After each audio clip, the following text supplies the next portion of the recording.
Bonjour, nous sommes le 31 décembre 2018, donc le dernier jour de l'année 2018, hein, c'est une tautologie, une vérité de la palisse. Nous avons hier une très longue soirée Café Philo McDo que vous pouvez trouver sur sur nos sites, sur nos supports. Et donc, je vais quand même je ne suis pas épuisé, j'ai encore d'autres choses à dire ou rebondir sur ce que j'ai dit. Donc, mes vidéos actuellement, quand elles sont en selfie, elles complètent finalement les vidéos des cafés philo McDo, ou les complètent, ou les préparent, ça dépendra. Alors, je vais revenir sur un premier point,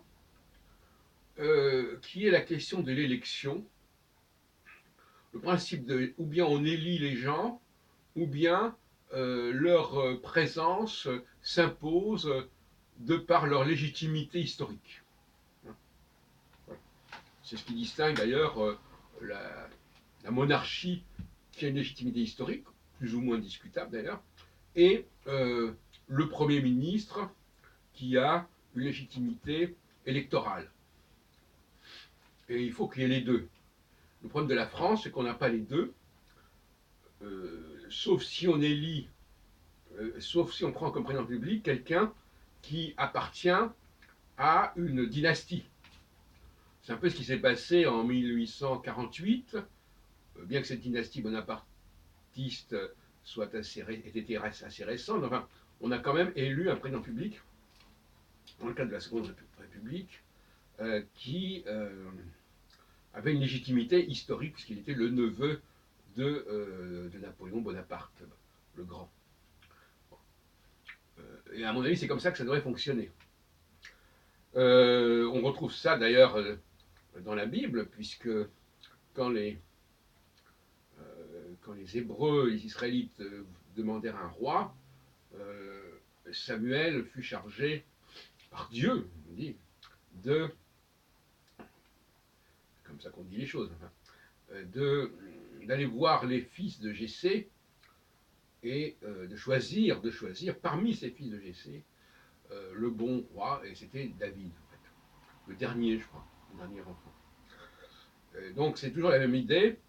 On sait qu'il y a une famille, qu'il y a une dynastie, pas forcément une personne en particulier, hein, une dynastie dans laquelle il faut puiser, un vivier dans lequel il faut puiser pour trouver le roi.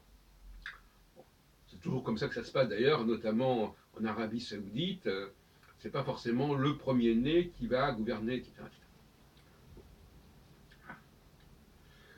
Alors, ce que je note, c'est que l'Église, elle, n'a pas choisi cette formule dynastique. Elle a choisi la formule électorale. Il y a un conclave, cardinaux, qui choisit en son sein un pape. Bon.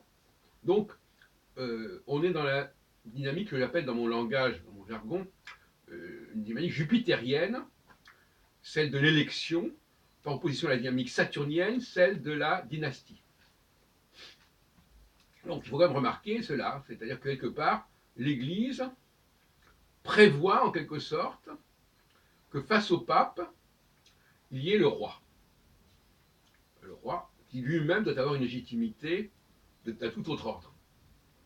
Et c'est un petit peu ce qui s'est passé quelque part. Hein. En tout cas, cette dualité entre l'empereur et le pape est très ancienne. Et elle est à la base du Saint-Empire romain germanique. Romain, le pape, germanique, l'Allemagne, etc. Plus ou moins, c'est un peu simplifié.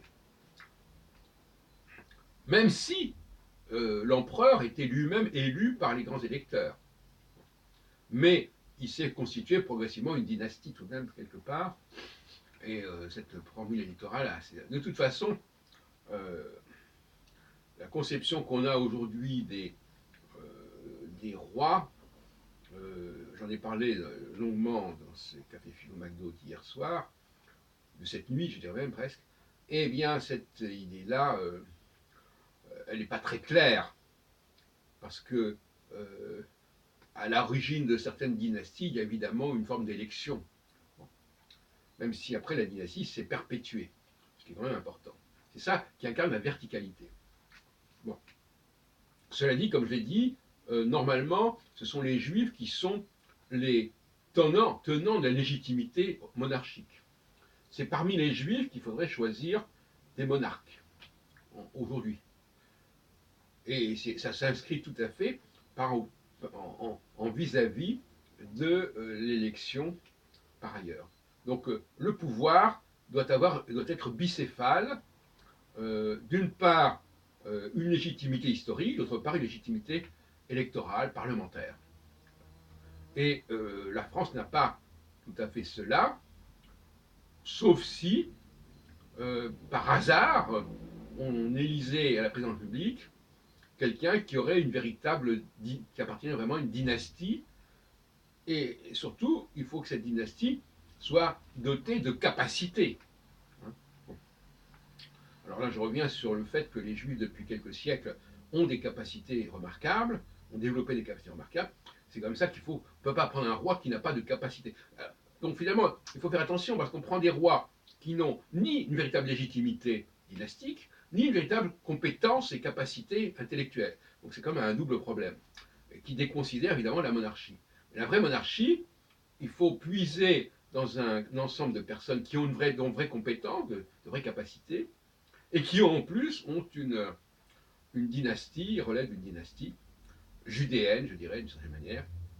Bon, voilà un peu ce que je voulais dire. La complémentarité entre la monarchie et le parlementarisme, mais aussi entre la monarchie et l'Église, qui est elle-même électorale dans son principe d'élection du pape.